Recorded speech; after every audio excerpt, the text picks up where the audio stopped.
Hello South Africa. Kusile Power Stations Unit 4 returns to service with 800 megawatts.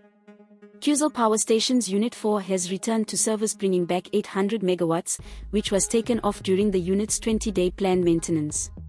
This was revealed by Minister in the Presidency for Electricity, Dr. Kgosientsho Ramokgopa, on Sunday, September 17, during a briefing on the implementation of the country's Energy Action Plan. During the briefing, Ramokgopa revealed that the unit came back online on Sunday morning and will add 800 megawatts to the capacity available and removes 800 megawatts from the planned maintenance of Eskom. Units 1, 2 and 3 of the power station located in Mpumalanga were put offline due to a flue gas desulfurization (FGD) mechanism that was damaged in October 2022. This affected stacks at the units. Ramokgopa said that the 3 units are expected to come online between October and the end of November 2023.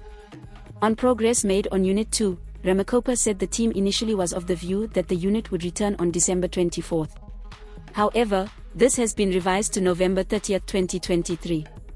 Meanwhile, Eskom has announced that it will be implementing Stage 2 and 4 load shedding alternatively until further notice.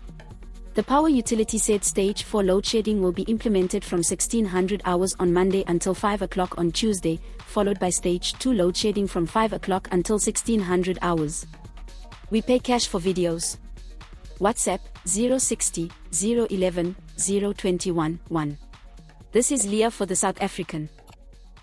Please subscribe for more news updates.